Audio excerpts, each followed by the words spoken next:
Hello my dear students, how are you. ये हम लोग एक्सरसाइज 3.3 के क्वेश्चन देख रहे हैं। इसमें क्वेश्चन नंबर 5 में दो पार्ट है और बड़ा इम्पॉर्टेंट क्वेश्चन है, बहुत इम्पॉर्टेंट कह सकते हो। देखो, साइन 75 का वैल्यू फाइंड करना है तुमको। साइन पहला पार्ट में ये है, इसका साइन 75 का वैल्यू क्या होगा। आप जानते हो कि हम लिख सकते हैं इस तरह से, साइन 45 इसको 45 प्लस 30 अगर लिख दो तो ये हो जाएगा 45 प्लस मिलकर 70 हो जाएगा। अब आ गया साइन ए और प्लस बी। अब यहाँ साइन ए प्लस बी का आपको वैल्यू निकालना है। तो आप जानते हो कि ये बराबर क्या होता है, साइन ए प्लस बी का मतलब हो गया कि फॉर्मूला याद करो। अब पहले तो यहाँ पर फॉर्मूला आप लिख दो, सिंस साइन ए प्लस बी ये बराबर होता है sign A cos B plus cos A sine B. ये फॉर्मूला, इस सब 11th क्लास में इस सब फॉर्मूले से तुम लोग अवेयर हो जाओगे अब, और होना ही चाहिए, क्योंकि बगैर फार्मूला के तो ट्रिगो में एक स्टेप नहीं बढ़ सकते हो। और ट्रिगो के फार्मूले से आप लोग घबराओ नहीं, बहुत स्मूथली उसको तैयार करो। और उसमें एक सीक्वेंस है, एक तरह से कनेक्टिविटी है, एक तरह से कह सकते हो कि रिलेशन है, और उसी रिलेशन के ज़रिए आप उसको काफ़ी आसानी से याद कर सकते हो। ऐसा नहीं कि हम इतने सारे फार्मूले को याद कैसे करेंगे, ये एकदम आसान काम है।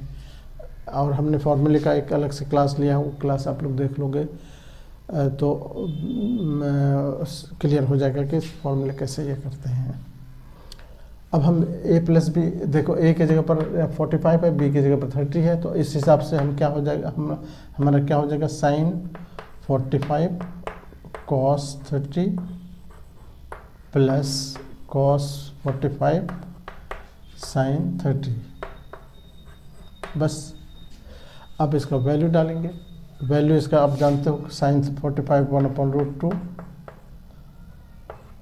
फिर ये कॉस 30 डिग्री 1/√3/2। यहाँ पर आ जाओ, कॉस 45 1/√2 और इधर साइन 30 डिग्री 1/2 है ना। अब यहाँ पर कॉस साइन 45 डिग्री है ना, साइन 45 डिग्री 1/√2। अब देखो यहाँ पर क्या लिखेंगे, √3/2 प्लस, ये बीच में प्लस है, और यहाँ पर देखो 1 ऊपर हो गया और नीचे 2√2। अब एलसीएम लेंगे तो एलसीएम तो सेम रहा, 2√2। ऊपर जब एलसीएम सेम रहता है तो ऊपर एज इट इज़ लिख देते हैं, √3 + 1 एज इट इज़ लिख देंगे, ठीक है। अब इसको रेशनलाइज भी करना चाहो तो रेशनलाइज भी कर सकते हो, अदरवाइज यहीं पर आंसर आप छोड़ सकते हो, ठीक है।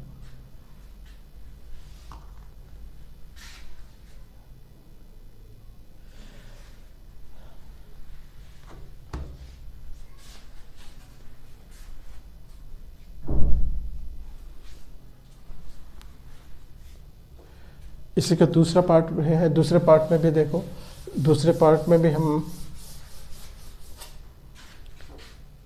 पार्ट है इसका 10-15 डिग्री, बहुत इंपॉर्टेंट है ये सब भी। 10-15 डिग्री का मतलब हो गया हमारे पास 10, यहाँ पर 45 माइनस 30 कर दो, 15 होता है। अब 10a माइनस बी वाला फॉर्मूला अब लिखेंगे, सिंस 10a माइनस बी ये बराबर होता है 10a minus 10b upon 1 plus 10a 10b। बस फॉर्मूला आपको बिल्कुल अच्छे से याद होना चाहिए, बस आसानी से कर लोगे तुम। 10a माइनस बी का फॉर्मूला ये होता है, और इसी पर यहाँ पर रखेंगे इसको। अब यहाँ पर हो गया 10 45 माइनस 1030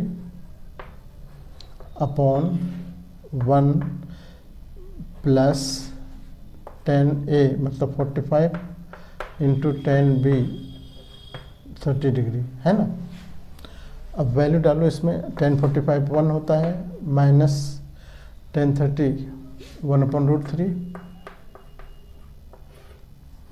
फिर 1 प्लस 1045 1 इंटू 1030 1/√3। तो अब क्या करेंगे, ऊपर एलसीएम ले लेते हैं। ऊपर एलसीएम लेंगे तो एलसीएम √3 ऊपर हो गया √3 माइनस 1 अपॉन √3, नीचे भी एलसीएम लेंगे तो √3 ही एलसीएम आएगा, और ये √3 इंटू 1 √3, बीच में प्लस आ जाएगा यहाँ, और 1 1 जब 1, ये √3 कैंसिल हो गया। अब यहाँ पर आ गया √3 माइनस 1 और नीचे हो गया √3 प्लस 1। अब हम रेशनलाइज कर लेते हैं इसको। रेशनलाइज करेंगे तो नीचे वाले को रेशनलाइज करते हैं, तो √3 माइनस 1 अपॉन √3 माइनस 1, इससे रेशनलाइज कर दिए। ऊपर देखो क्या बन गया, होल स्क्वायर बन गया, √3 माइनस 1 का whole square upon a square minus b square, यानी √3 का स्क्वायर माइनस 1। अब उसका होल स्क्वायर में ऊपर खोलोगे तो ये देखो √3 का स्क्वायर तो 3 हो गया, प्लस 1 का स्क्वायर 1 हो गया, माइनस 2a भी होता है, माइनस 2 3 6, और 1 से 1 मल्टीप्लाई करो तो वही रहेगा, अपॉन यहाँ पर हो गया 3 का स्क्वायर, और √3 का स्क्वायर 3 प्लस माइनस 1, 3 माइनस 1 का मतलब हो गया 2, सीधे लिख दो। यानी हमारा आंसर क्या हो जाएगा, यहाँ देखो 4 हो गया ये, यहाँ पर √3 तो था ना, अच्छा 2√3, तो 2√3 यहाँ पर रहेगा। तो अब ये हो गया कितना, 3 4 माइनस 2√3 अपॉन नीचे हो गया 2, एलसीएम दोनों से कॉमन लेके, कॉमन लोगे तो यहाँ 2 बचेगा, माइनस √3 अपॉन 2, यहाँ पर एलसीएम कॉमन जब लोगे 2 तो ये 2 कैंसिल हो जाएगा, ये हो गया 2 माइनस √3, 2 माइनस √3, ये हमारा आंसर होगा।